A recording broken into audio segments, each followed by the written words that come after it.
Mindset, formerly Rebooted the podcast. I'm your host, Alita Hernandez. Come join me every Wednesday and Sunday afternoon at 2:30 p.m. Eastern Time to hear real-life conversations with experts around the world on how we can heal our body, mind, soul, and spirit.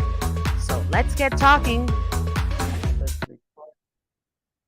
Hi, everybody. Alita Hernandez, Rebooted Mindset, formerly Rebooted the podcast. I just rebranded the name and appropriately, because I have a guest today, Dr. Charryse Johnson.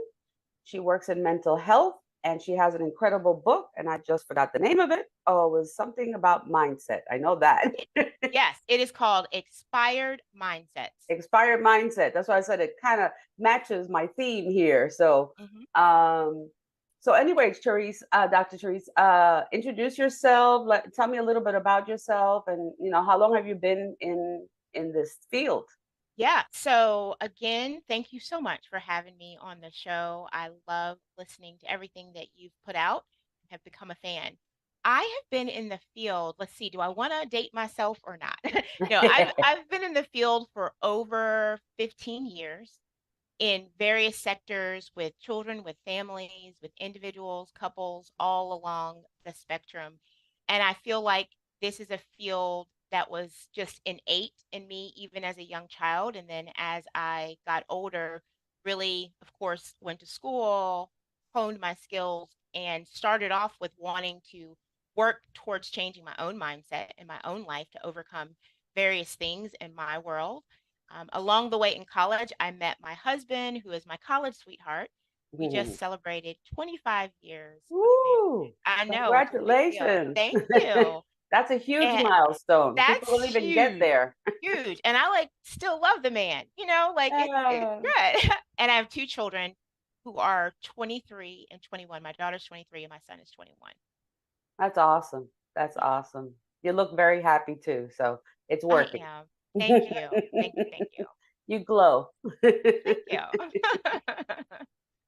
So what do you really specialize in your You know, therapy? and it's funny, in therapy, my primary specialties are trauma, identity development, which is essentially learning the difference between who you've become because you've had to versus your authentic nature. Because a lot of Mm, times we get to a point in life and go, this isn't what I would have actually chosen for myself, or people in your family have forced you to show up a certain hmm way that's not who you are. And so identity development means I'm now breaking away from that and starting to develop the part of me that I've quieted.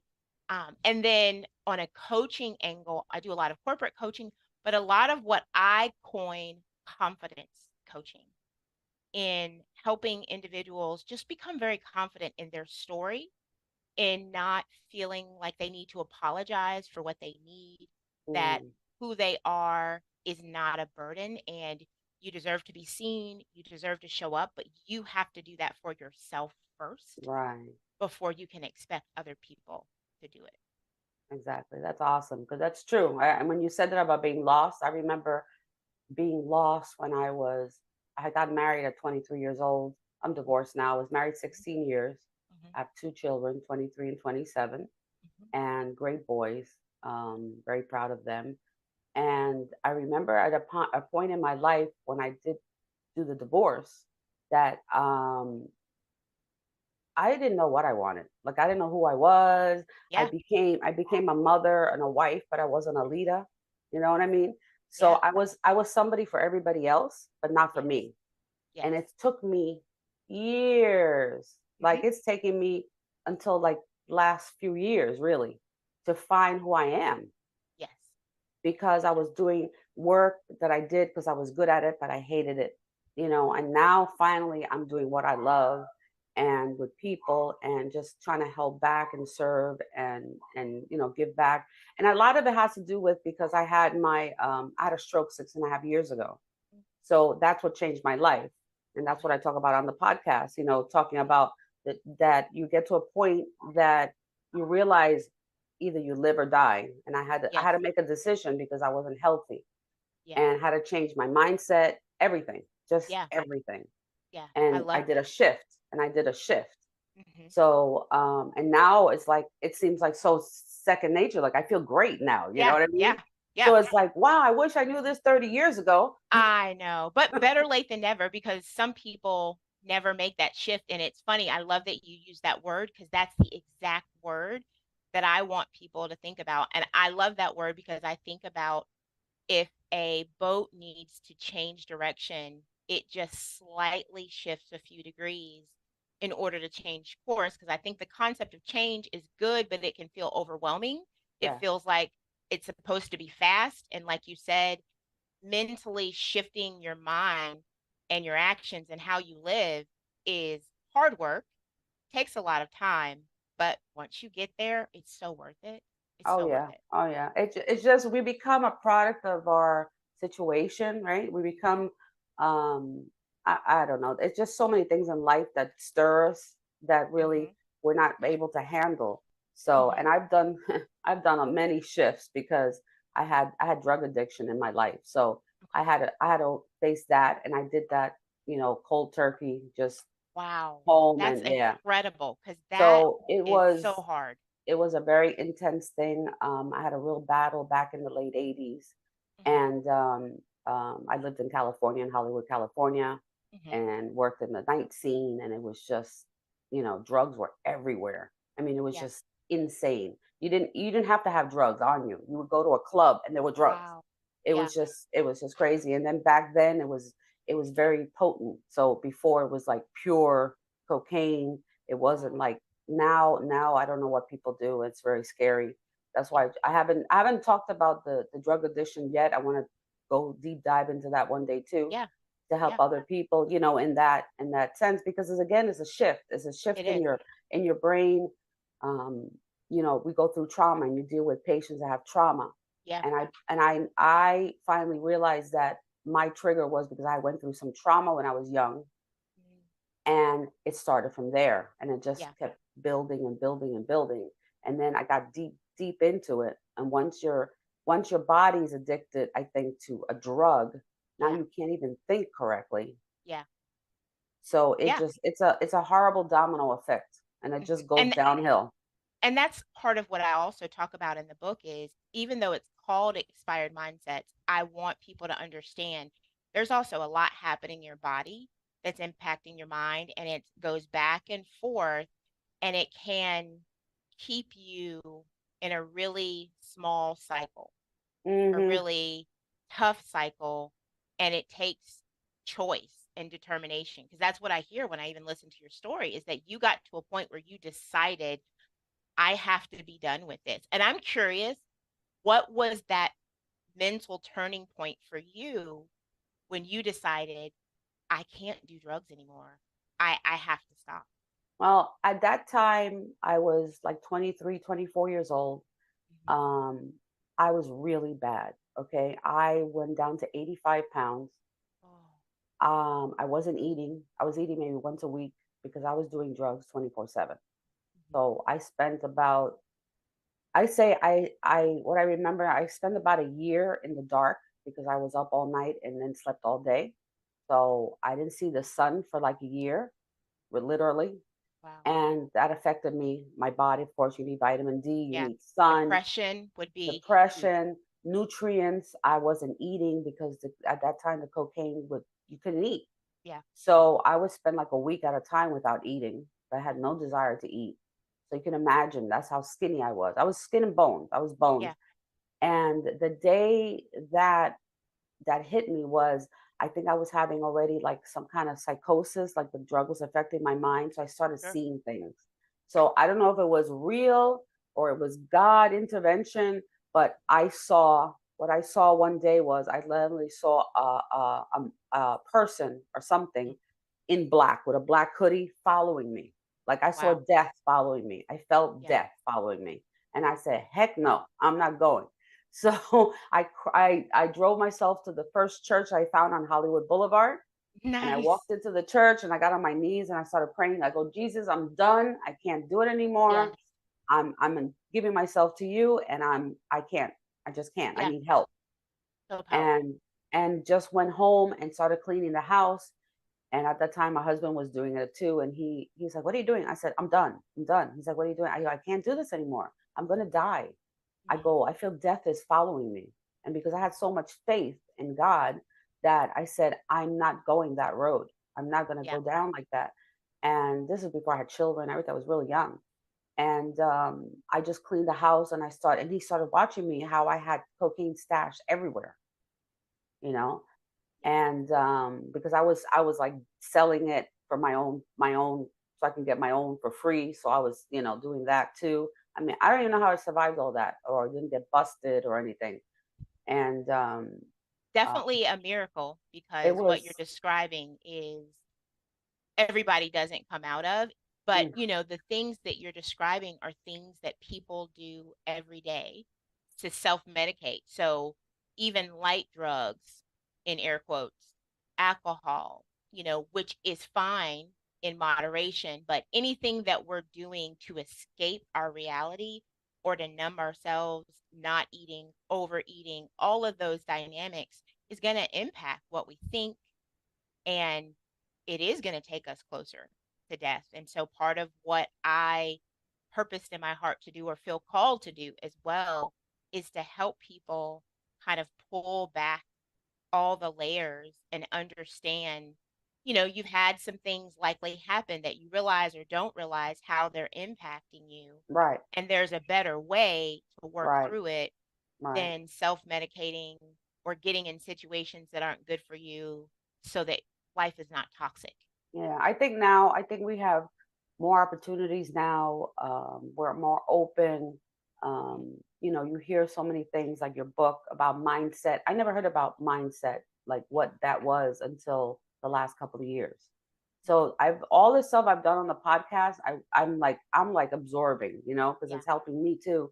And you know, I mean I know for a fact that when I was 21, I was engaged to be married, and at that time I lived in New York, and my fiance at the time he had that's how I started doing cocaine because he started doing it. He was drinking a lot and doing drugs. And one day we got into a heated fight, and he beat the pulp out of me. And I landed up in the emergency room. It was a traumatic night. I still remember it to this day. And that's when I started spiraling. Yeah. And I left New York. I moved to California. That's how much I couldn't take it because he was stalking me and wanted to back with me. And it was just too much. It was too Yeah. much. And it was like my first love. And, you're all confused. You don't know what's going on. And I told my mother I'm moving to California with my sister. She's like, I understand, go. And she let me go.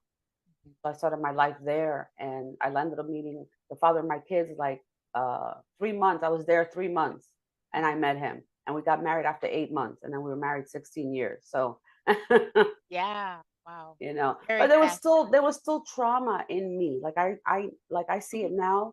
Going Mhm. the marriage.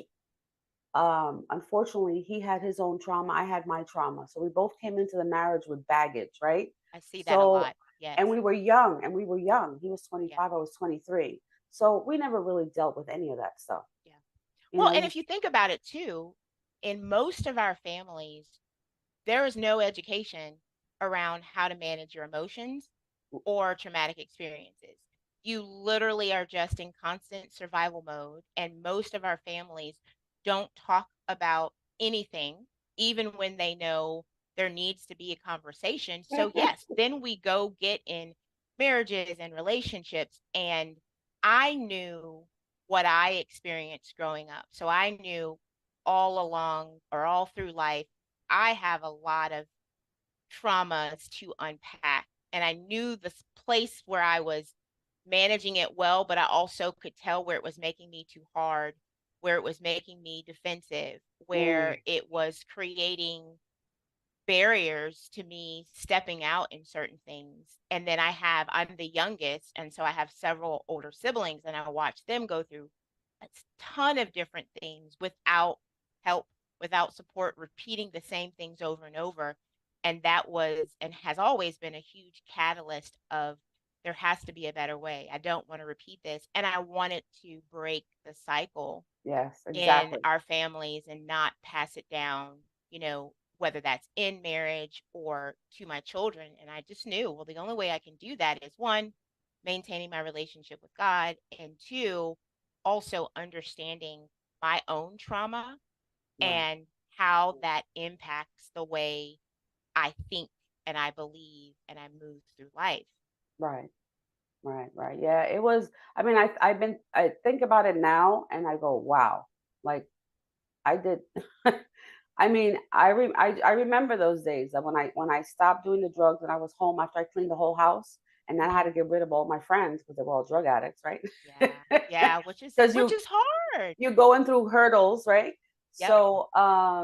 So yeah, and everybody was like, you should have seen the people. I remember a couple of people like, you're not doing drugs anymore? I'm out of here. Like literally, like just evil. Yeah. You know what I mean? Yeah. Like people were just like they just scattered. So I said, fine, I don't need you. And I started a whole new life. Mhm. But I spent 2 weeks on the sofa just detoxing Yeah. by my, with my husband around, but by myself.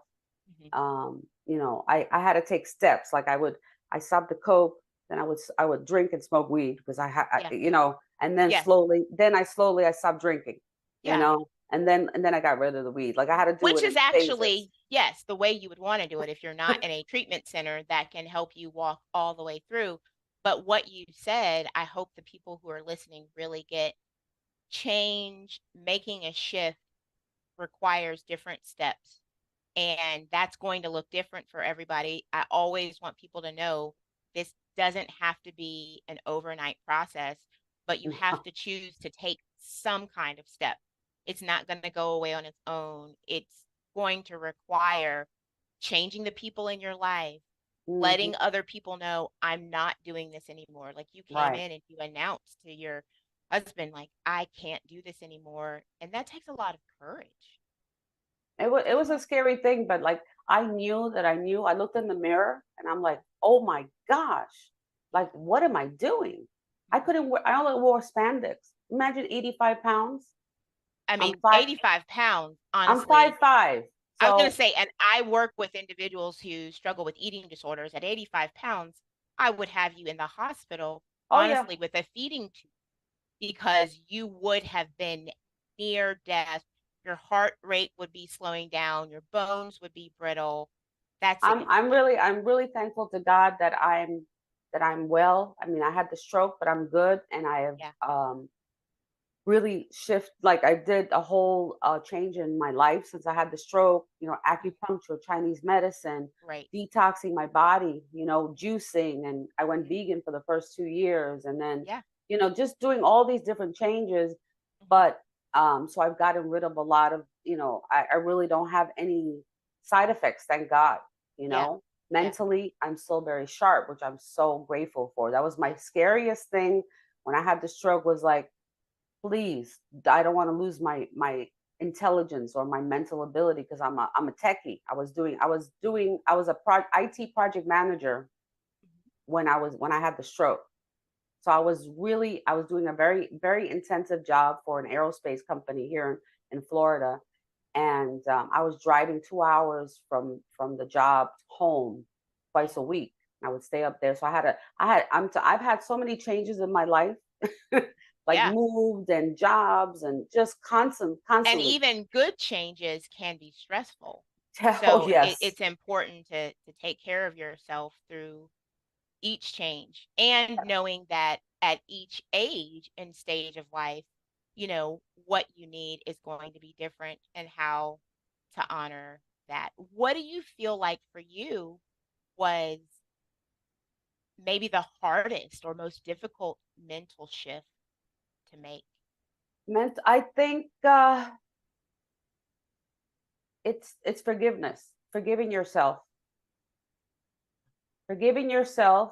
and stop blaming yourself Yeah. for the circumstances.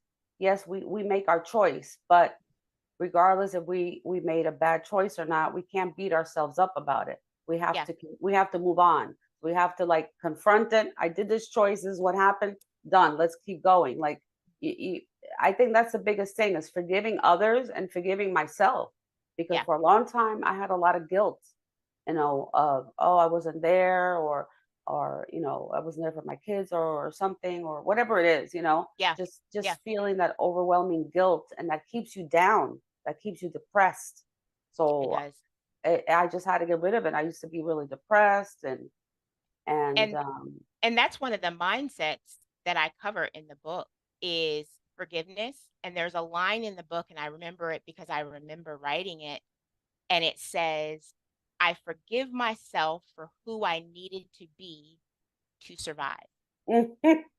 Right? yeah. That's so powerful because understanding that no one sits back and says, "Today I'm going to do drugs. No. Today I'm going to harm myself." Typically, it's a situation where you're so overwhelmed that you are looking for anything to take away the pain. You are literally just trying to survive. And then you find a way to do it that isn't surviving, but it gives you a temporary way to escape. Yeah. And then you can't get out of it without a fight, Exactly. you know. Exactly. But forgiveness is important, self forgiveness. Yeah, it's very important. And the Yeah. and the thing is, I want to say that when you're in that situation, when you're dark, okay, people hopefully have faith and understand this. But Mhm. when you live in that darkness with drugs, addiction, and everything, that you are in a darkness, and you will Yeah. attract other people in the darkness. Correct. So there's no light in the dark, right? So what happens is you're around bad people, you're around other drug addicts, even if you don't want to be, they will come, they will. It's law of Yes. attraction, right? It's the Yeah. same thing, law of attraction. You You want attract good stuff, what you reflect. Yes. exactly. Yes. So people have to understand that too, that you have to, you really, it's a huge shift that you have to do. And it was Yeah. very difficult. It's a very difficult when you think certain people are your friends and then you realize that it was only because of the drugs. Yeah. And then you start shifting, and then you start, once you start getting sober, then you see other people so different. It's like, Yes. what? Like, I was hanging out. Yeah. Were you always So like that? And the answer is probably yes, but you didn't see it. And also realize that sometimes when you're working to make a shift in your life, everyone isn't going to be supportive of that no. change. Some people benefit from your brokenness. So Yeah. part of expiring a mindset might be you're not going to be able to please everyone, and that it's going to be important for you to understand that resistance from your friends who are used to you doing things with them, even if that's just sitting around and being critical with them, isn't a sign to stop, but it might be a bigger sign that you're going to need some more positive people in your life. Right. Right. And I had some friends that I knew prior when I was working at a computer center when I got to California that I hadn't seen for a long time. And when I shifted and I got sober, they came back into my life and said, Alita, I'm so happy that you've done all this. He says, we Oh, couldn't be around you before because you were just so bad. And I'm like, I go, why didn't you say anything? He says, I don't know what to say to you. Like they didn't know. So that's another thing. How would you tell other people? I mean, I don't know. How would people around you that do care about you, yeah. how do you help a person who's on drugs that you love? Like, how do you deal with that? Yeah. It's very challenging, let's be honest, because timing is everything. Mm, Sometimes people aren't ready to listen to the hmm. people that love them. They'll push them away, Right. say, "I'm grown, get away from me. You can't tell me what to do." But what I love about the friends that you just mentioned is it sounds like they weren't too far away. So when they saw that you were ready to change your life, they came back. Yeah, they And, did. I want to hit a couple of places. One of them going, sometimes people don't say anything because they don't know what to say, Mm, and it's not that they don't love you and care about you. So if you have someone in your life and you feel like they're quiet and they're not doing enough, kind of out of their pay grade, they're not equipped to do that. But on the same token, if you see someone struggling, it has to be their choice, yeah, not that's the yours, thing. but you can let them know when you're ready, Mm, let me know and I will support you. So that's a really great way of going, I see it. I'm concerned about you. I'm not pushing you. But when you are tired of where you are, I will walk beside you yeah, and help you as much as you allow me. And that that's makes you awesome. smile. Yeah, because it's true. Because I'm thinking about when you're deep in drugs, Hmm. you don't see it. Like, Mm-mm. oh, I'm okay. I don't have to do it. I'll Yeah. be fine. I can stop. And I tell you that when I did stop, I did have a relapse, because it was very Sure. difficult.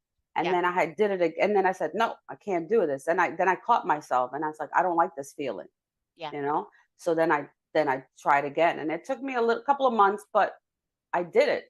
Yeah. There are And going to be ebbs and flows and relapses. It's not linear. I remember going to I was in LA, so you can imagine Hollywood, right? So Yay! I My went to daughter lives in LA, so yes, I'm learning a lot about LA. ugh, it's not great now. I I mean, know. it's a beautiful state, but It's a lot. um, it's a lot. So I went to I guess like Narcotics Anonymous. They had those Mhm. back Yes, then. they still do. Yes. I went to one, and it was like a freak show. I'm sorry, but it was just You can say whatever you want. it scared the heck out of me, Yeah. like literally. And I looked around and I saw all these people, and I go, wow. I went to one meeting, and I was like, I'm good. I don't need this group because it was Mhm. just too Maybe it was intense. too far and too intense It along was one too side. far gone. You know what I mean? Like Yeah. I wasn't good, but they were like even like really like these people were I Yeah. felt so bad, and I just felt like I used to be like I feel people's energy. So when I Mhm. was around that room, I couldn't handle it. It was just Yeah. too much. Overwhelming. It was just overwhelming. So I went one time, that was it. And then I never went to AA. I just said, I'm just gonna pray. And I just took my Yeah. faith, and just that's what I did. I went to church. I started getting into the church, and I started Mhm. going to like Bible classes So and that was your healthy community. Because I do want to add, it is important to have community, right? Once yes, you yes, realize I need to make a shift in my life, there might be some people, some situations, some places that you travel that you can no longer go to while you're working to heal, but you need to replace that with something and someone that is also healthy and doing better in ways that you want to mimic and emulate because we do become what we're around. yes, People do have influence and impact, right, on our lives. yes, No matter how yes, strong you are, it's hard to make a shift if you're around people who are doing things opposite of where you want to go. yeah. That's so true. And during that time when I stopped, I wasn't working. Of course, I couldn't work, so I Right. didn't work for about I guess almost 2 years. I didn't work. Okay. So I went back into the business world, and my field was IT. So I Hmm. said, well, I'm gonna get an IT job. And I remember the first job I got let go. It was the first time I got let go of a job Oh, because it was my first job after recovering, right? And okay. shifting my mind, stopping the drugs. And I was healthy now and Hmm. everything, but I wasn't still there yet. But I had to Okay. do it. I've always been the type of person that when I get a job, I always get a little higher than a little more than I know. Like Yeah. I want, Yeah. I want, I want, I want the challenge. I want to do the job. I know I can do it, and I'll force myself to learn.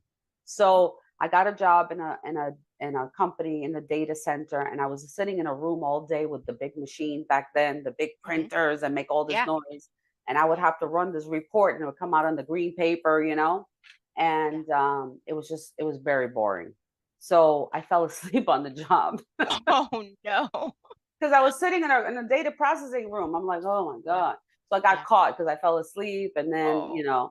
I wasn't wasn't right yet. So that kind of when I got let go, I came home and I was crying. I told my husband at the time, and he's like, don't worry about it. You'll get another job. He says, Yeah. your first one back after so long. He Yeah. says he says at least you were hired. Hmm. They saw you have ability, right? And Yeah. now you just have to, start again, Yeah. and That was I great advice. That was excellent advice because it does take time for your brain to recover from all the years of how you've kind of mistreated your body mhm, and not feeling well. And I also feel like those experiences help push you into you want purpose, not just a job. I definitely am a believer that when you find your life purpose or do things that make you feel purposeful, that will motivate you to mhm, have a healthy mindset because you want to stay present for yeah, the things that you really love. yeah, yeah, that's so true. That's so true. I haven't really talked about this in a while, so it's interesting.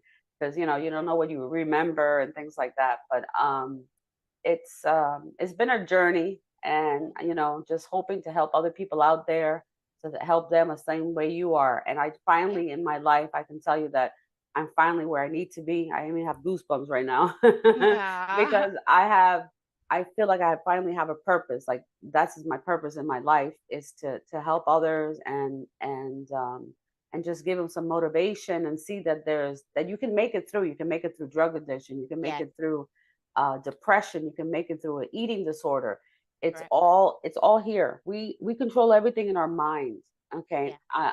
And when I had this stroke, that's what confirmed me how much our mind is in control of everything.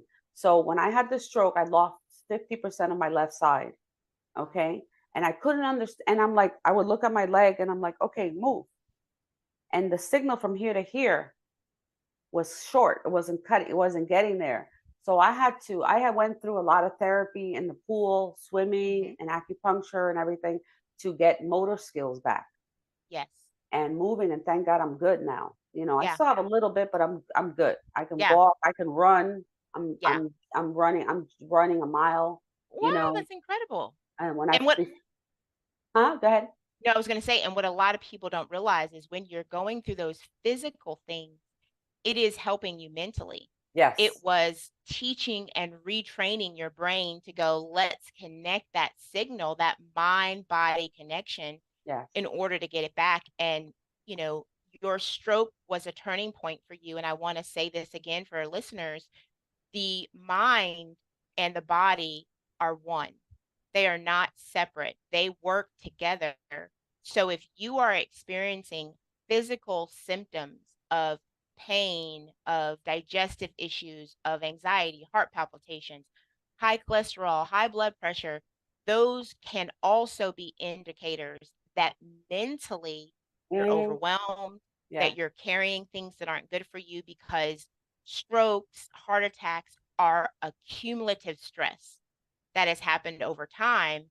So it's important to go back and do what I call kind of garden and Hmm. uproot those things so that your body's not still carrying all of that trauma, because it does get caught in our body. Oh yeah, it does. And that's why how they say you have tension. People, oh, my shoulders hurt, all this. This Yeah. this is all this is tension. If you have Yes. pain in your neck and your shoulders, you always like I for a while I was always like this, like I'm carrying the world on my shoulders, right? As I Yeah. say. And you're doing that. And I see Hmm. other people around me, and that's why I hope they hear, people listen to the show.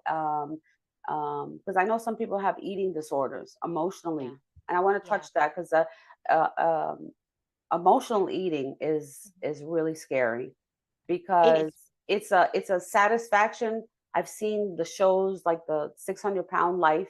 Have you ever Mhm. seen that show? And it's I really have. sad. I see it and I look at it in a different sense. I look at it of really an empathy of these people, and because they all have mental conditions, they all have Yeah. trauma, they have abandonment issues, they have whatever, father wasn't there, mother Yeah. wasn't there, whatever Hmm. it is, they have some kind of mental trauma and they're stuck, and they Correct. only find satisfaction when they eat something, because it's a sensory, right? It's a Yes. sensory thing. So it's like, oh, that feels good. So Correct. it's their drug.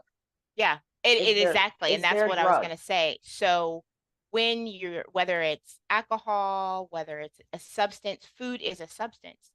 And food in many ways is one of the most acceptable forms of drugs around. You know, you can stop doing drugs, you can't stop eating. So it is a different battle. But when you're eating something that you enjoy, it creates what we call dopamine in Right. your brain. Dopamine is a happy transmitter that literally lifts your mood.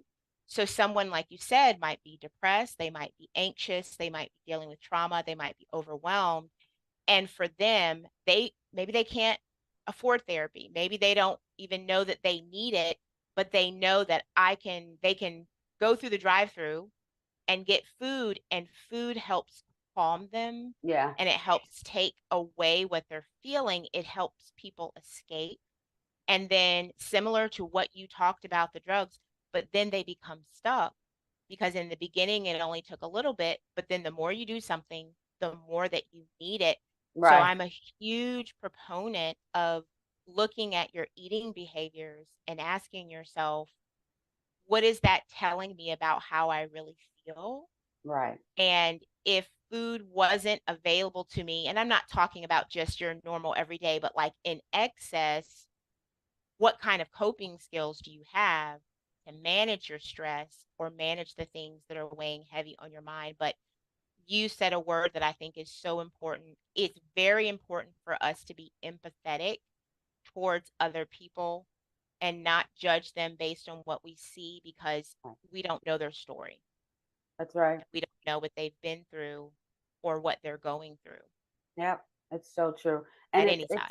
it's I forgot who it was. Somebody, I saw a comment the other day and it was perfect. It was like, once you get to the point in your life that you see humanity, right? That you have no Yeah. judgment, then I'm at a certain level of peace right now in my life that I see people differently, Yeah.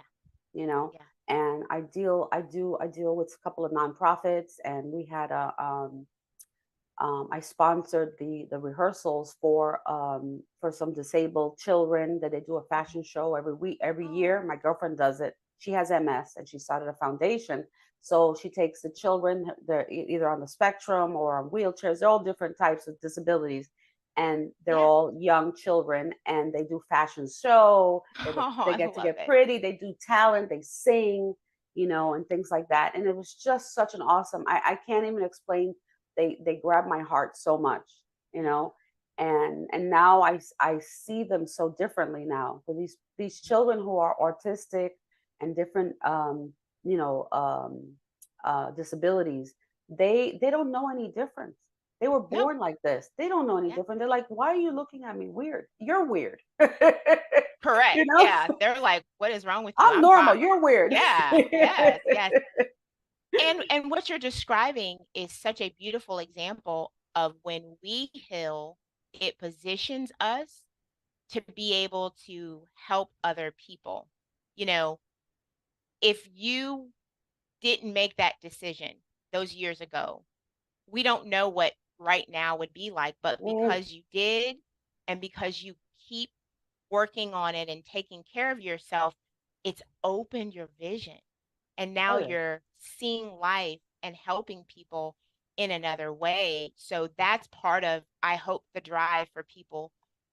The hard work is worth it because then you get to use that same energy that you were using to try to self-medicate to like show up and live, really Yeah. live. Like, And are you live. living? Yes. Yes. Be happy, enjoy the sun, Yeah. enjoy nature. I think Yeah. one of the biggest things that helps so much in physical and mental is being out in nature. So I love to Yes. walk outside. If you live in a place that you can walk, go out to Yes. nature. I look Please. at the trees. I hug the trees, okay? Yes. I Me hug too. I'm a trees. tree hugger. And I go and I look at I'm picking fruit around here because we had mango season like about a Oh, month ago. I had hundreds of mangoes. The neighbor doesn't like mangoes. She wants to cut the tree down. I'm like, no. I'm trying to figure out if I can get no. the tree uprooted and put it in my yard. Transplanted. Yes, But it's a please. huge tree, so I don't Yeah. know. But because she doesn't like the mess because they keep falling, and then she doesn't even eat them, so she kept bringing them over. So I made Yeah. mango salad, mango muffins, mango syrup. I made a whole bunch of stuff with mangoes. Yeah. Yeah. But nature just helps me so much, even now, because Yeah. I have a very my life is not easy now either. I have my mother 85 with Alzheimer's, my aunt Oh. 83 with dementia, and Oh. then my new husband's and she's 71, but Okay. she has some physical ailments, but she take watches the ladies and stuff. So there's Okay. five of us in this house, plus we have seven animals, a Oh my business. goodness. So there's a lot of caretaking happening around Caretaking, you. two podcasts, a studio venue that we have. So we're 24/7, just kind of Yeah. So rotating. I want to say one thing about nature, and then I have a question for you. There is so much truth to getting out in nature because it is designed to calm us. If you're going to walk as well, try to turn your notifications off on your Oh yes. phone and give yourself permission to actually be present during that walk. Yeah. And like you said, feel the wind, look at the trees. Hugging the trees is actually proven to ground us because trees do have circulation running through them from their roots. So a lot of times people see things like that and they think that's weird, but it actually does help Mhm. lower your nervous system and create calm. So just try it. You can go do it by yourself where no one else is looking, but there's truth to it. The other thing that I was going to ask you as you described the needs of your family is how are you taking care of yourself on a regular basis? Because I believe a lot of listeners will resonate with how do you care for yourself and keep your mind healthy when you're pouring out and you're giving so much? Meditation, prayer. Yes. I do spend time. I put my headsets on. I put some, sound healing. I put So guided meditations. I do that at night before I go to sleep. My husband has now started to do the same. He gets up in the morning, he puts his headset on, affirmations, and just constantly positive feed, into the brain. yes. And meditation has changed for me. It's changed me a lot because I had faith before, but now I understand meditation with having faith. So if you Yes. combine the two, which that's what they should teach in church, I'm sorry, Mhm. they should combine the two to understand, because you have to understand your physical body. Correct. And now that I've learned about my chakras and opening my mindset and just really honing in on my body, there's so much healing that your mind can do. Yeah. It's just unbelievable. And because that's why I feel I'm very peaceful. Sometimes, not all the time, not all the time, You're because human. we You're have our human. moments. When you have Yeah. to go to the kitchen and the ladies are there and you have to repeat the same thing 10 times in 2 minutes because they didn't remember. You say it, they don't remember, they don't say it. It's sometimes it's just like I have to go in the room and just go, you I just have And to that release. can actually be helpful, scream into a pillow if you need to. I'll Yeah. give people another tip. Take an old t-shirt when you feel really frustrated and just pull at it from both ends Yeah, it's just because it's you just a do need to release. like, yeah, release everything. Meditation, meditation, meditation. I can't say it enough. Yes. It is one of the best and most accessible tools, healing tools for people that I also believe is underutilized Yes. because people think it has to be done a right way and it doesn't. Put it in your ear, choose something that you like, 5 to 10 minutes, a couple of times a day, helping yourself in the body and in the mind just takes checking in with yourself throughout the day. And meditation, if we took what's called an EEG of your brain waves Hmm. before you began and then afterwards, we would actually see a shift. So we know that meditation changes the structure of the brain.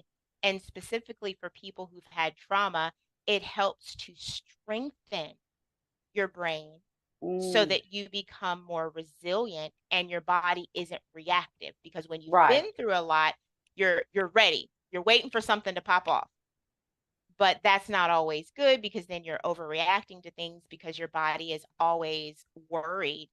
Meditation brings that down.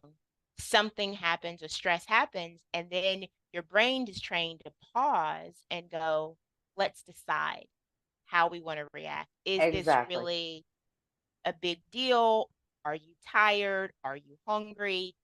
Whatever it may be. So I Right. want to echo that's a very helpful way of shifting your mindset and supporting your body. Yeah. So I'll tell you too, something I discovered not too long ago.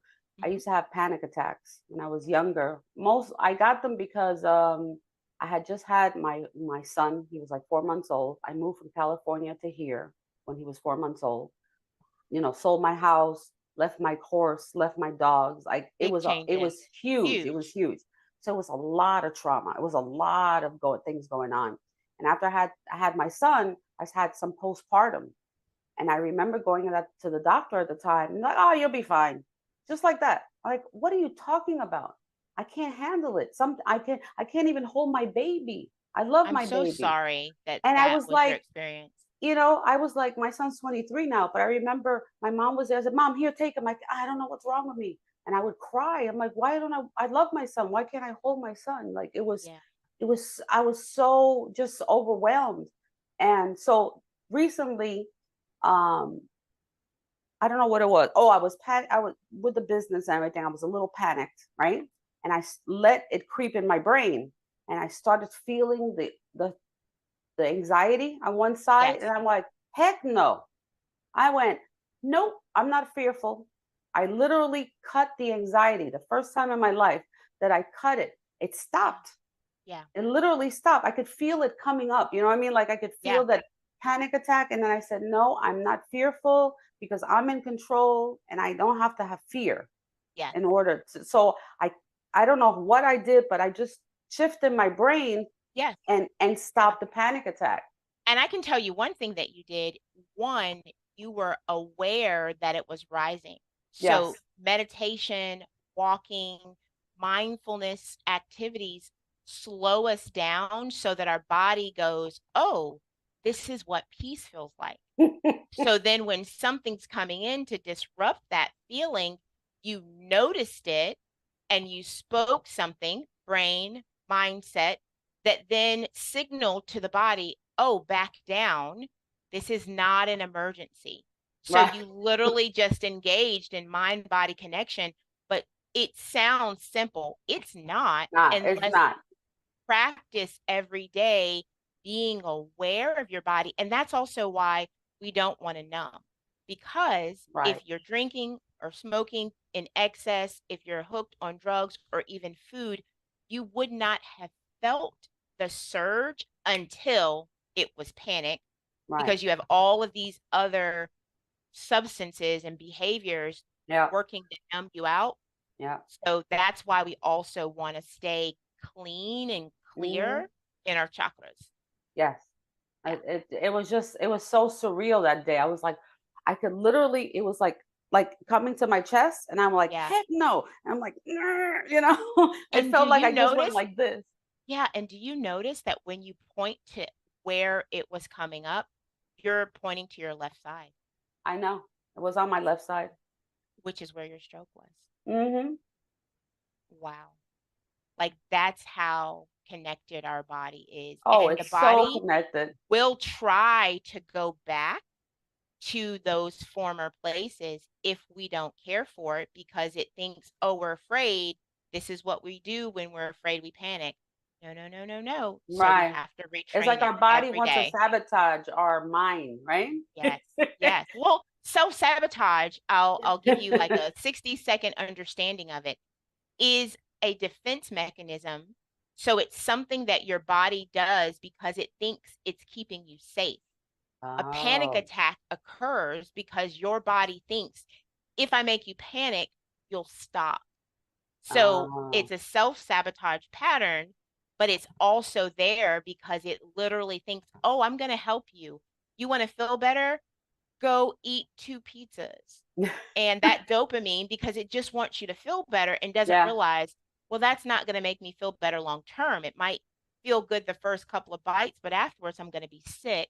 It's not thinking about that. So that's why that balanced brain is important. A brain that's in stress seeks impulse Yeah. and A panics drink. and Oh, overreacts. yeah. That's why, I mean, I joke around with my husband all the time. I say, thank God I don't drink anymore. I mean, once in a while I Yeah, have a glass of wine or a sure. beer or something, but Yeah, I'm control. I can, it's not like I yeah. used to be before. And with the stress here at home, there's some Hmm. days I go, oh damn, I wish I could drink because I would really feel like having a glass of, Yeah, like, I yeah, say it to myself going, thank God I don't do that anymore. yeah, Like, yeah, I have such a different mindset now, because before we'd be like, oh, stress, let me get some wine. And I was, yeah, and I think like in 2020, when we had the pandemic and everything, we yeah. moved in with my family because I Hmm. couldn't leave them alone. And another So, big stress. That's a so I had huge to, stress, so even when you love your family. yeah, so I came in to take care of my mother, my aunt, and stay here at the house. And we had to do that whole adjustment. But in the beginning, it was hard. It was hard. We were going through the depression of the pandemic. And that's when I started working out. I was home Yeah. and I was like, you know what? Movement, so good. I'm like, I'm done. So I started walking, even in this heat in Florida here. Mhm. I was walking at 7 in the morning, and it was already 85 degrees. But Woo! Welcome to So Florida. yeah, it gets hot. But walking. So a lot of times, like again, if I have it's a real stressful moment or something going on with the family, I'm like, I'll be back going for a walk. Yeah. I just take my shoes, I just go down the street. And it doesn't take long, let's No, acknowledge. Walking 5 to 10 minutes can help shift your mind from frustration and overwhelm back down towards a more balanced space. So that's a phenomenal thing to do. I yeah, will also tell people, just to give you tangible tips, if you can't leave the house at that moment and walk, turn on some music and dance. Even if you yep, can't dance, nobody's yep. watching. We didn't say record it, but it will It's be so helpful. The movement, the shaking helps you, like we said earlier, work through that energy that's all pent up. yeah, exactly. Well, my husband's a salsa singer, and Oh, so my we have a husband is a singer as well. oh yeah? Oh, Yeah. awesome. So we're always around music. My mother's a pianist, my father was a pianist. So I've always been around music, and we have a So do you studio. sing or play? You're talking about everybody No. else, but you haven't No, sung? I took dance lessons when I was young, and I didn't stay in the entertainment field, even though I love music. So I Okay. love music. But now we're starting our dance classes. We're having instructors starting a salsa classes. So I'm gonna start taking the classes because I've never taken formal. I just dance because I'm Puerto Rican. So it's just in the blood, It's you just in know? you. Yeah. But I don't know the formal. So we're doing like a salsa dancing for people who are social dancers, not for the dancers Yeah, competition, just social dancers, it's a just to great have idea. fun and everything like that. Yeah. So I'm gonna incorporate that in my exercise and do the dancing Yeah, and learn some steps and everything like that. Because I yeah. love music. We go to the studio, we put the music on, and Mhm. sometimes my husband now too, if it's a stressful time, we'll put on some sound healing in the studio and we just Yes. blast it. I Mhm. burn my sage, I have my candles, I have all my crystals at the studio. We call that a sensory bath when you are pulling in different senses. So sage is then impacting your sense of smell, the auditory and the music, the crystals, the visual. That is a phenomenal thing to do to help bring everything down. There's a Mm, literal name for that called a sensory bath. And I want wow. people to know because they can look it up or they can use it. So those small things that we do that we don't recognize how helpful they are really great tools, because how in the world can you stay overwhelmed when you've got this amazing, incredible light music in the background? You're looking at translucent, crystals, and you have a scent. It helps shift you into a different headspace. Yeah, that's awesome. So, nice explanation of it. Yeah, yeah. I just So do it because you're it spot on. feels good. I didn't even Yes, realize there was a whole thing. you are ahead of the curve.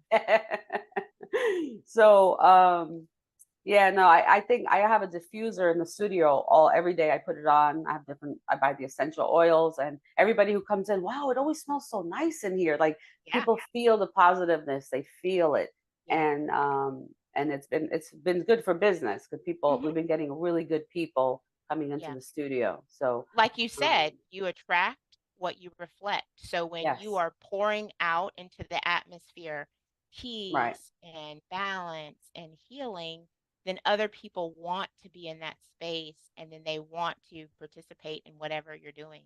yeah, So that's yeah. amazing and such a gift to your community, I'm sure. Thank you, thank you.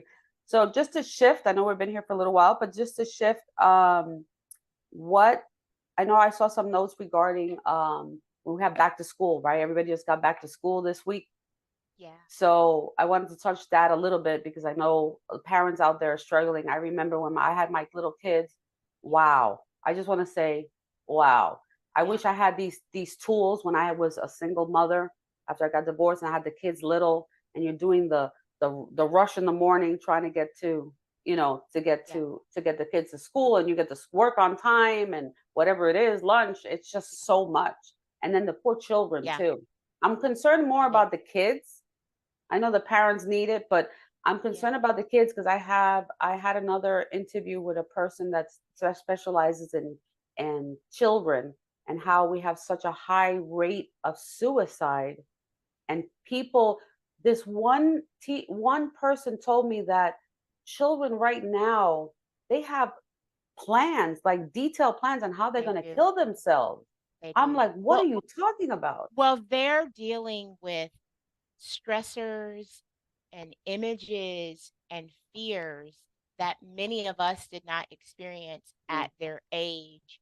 And like we said in earlier, and they're not equipped, and their parents are also not equipped to mm, support them and assume they're kids, they're fine. And that may not necessarily be true. So let me, take a few moments and run down a few tips that parents can use. First and foremost, be patient with everyone and recognize that when you go from summer into school starting, it's going to take you a little time to get into your routine. It's not about waking up and doing it perfectly the first time. And some of the things that we've talked about using, you can use in your home with your children. If you have access to a diffuser or a candle, light it in the morning so that they are waking up into a soft or gentle aroma. Put things around them that allow them to see things that are positive. That could be positive affirmations. You could write them a little note and leave it in their backpack or in their lunch. If you have a child that is prone to anxiety, one of the things that I always keep nearby and encourage is to get crystals or stones and just have them take one in their pocket. You might have to have some conversation with them about when it's appropriate to, use it so that it doesn't get taken away. But it's a great way for them to take some of that anxious energy and mm, have something soothing to rub so that they know that they can support themselves. The other thing that I would say before they get out the car or if you drop them off at the bus, look them in the eyes and speak life into them. We don't know what they're hearing throughout the day. Teachers are also very overwhelmed and stressed and, expected to do more than they ever have before.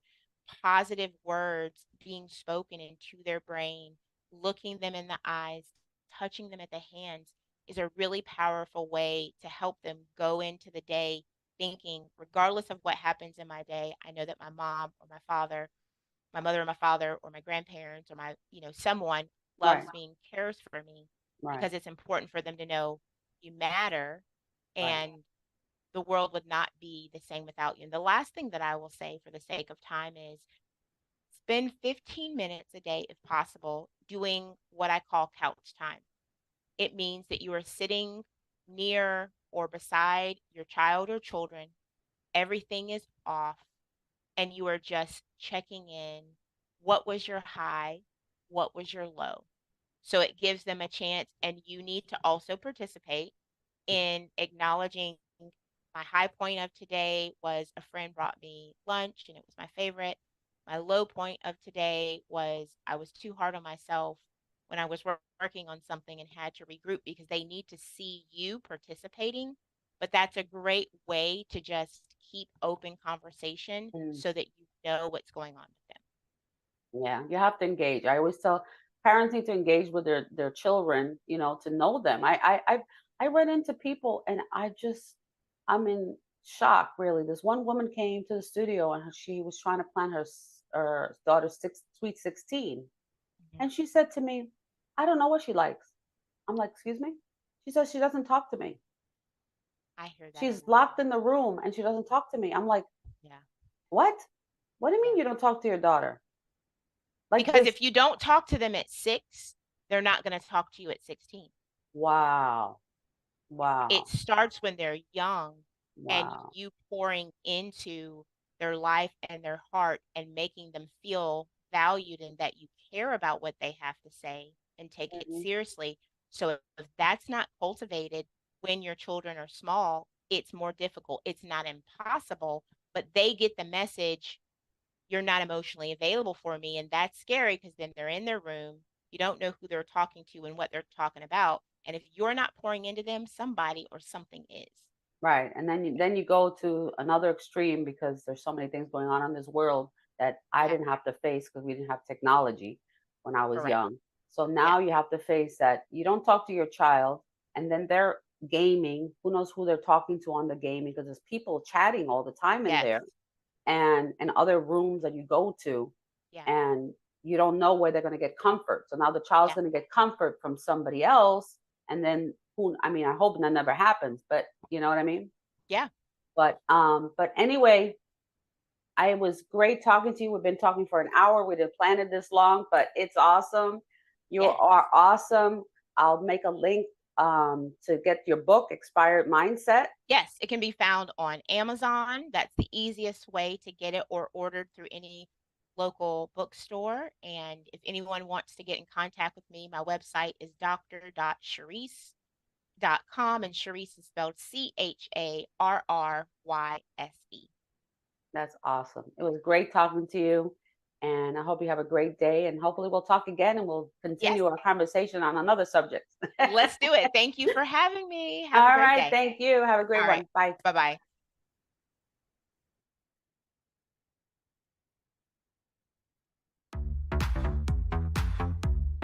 Come celebrate your event and create new memories at Studio 33, right here in Fort Lauderdale, off the Exit 32 Commercial Boulevard. Call us today so you can schedule an appointment and see the location. It's an intimate setting for your private event. Call us at 954-530-7193. Again, 954-530-7193. Also, our website is studio33f as in Frank, ll.com. And you can find us on all social media at Studio 33 FLL as well. Again, call us today for your appointment and come see our venue. We are filling up fast.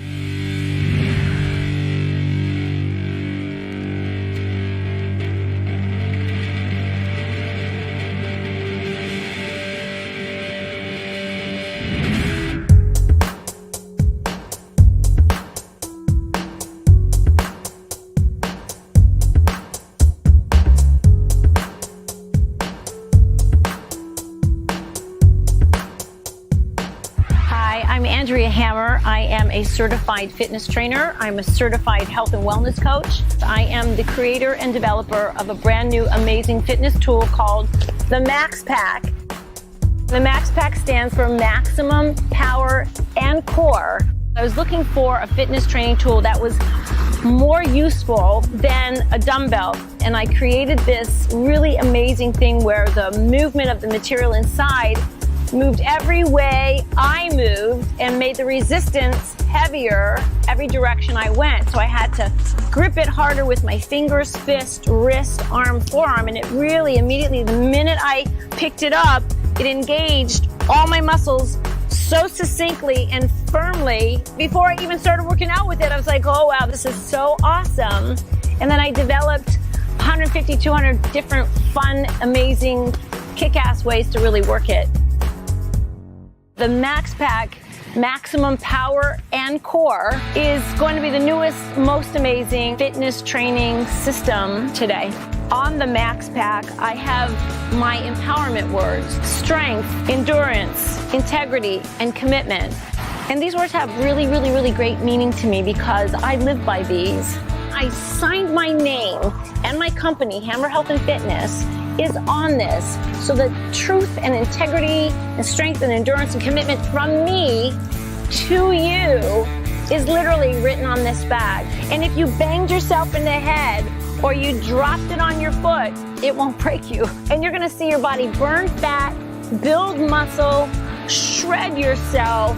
Your balance is gonna be better, your cardiovascular is gonna improve, your stability is gonna be stronger, your whole body and mind is gonna transform, because the Max Pack has required focus. The muscles are engaged, boom, right from the get-go, and then you start working out. It's a double whammy workout, and I have to tell you, happy and healthy ways to exercise your muscles and your mind, because you really have to focus on the movement.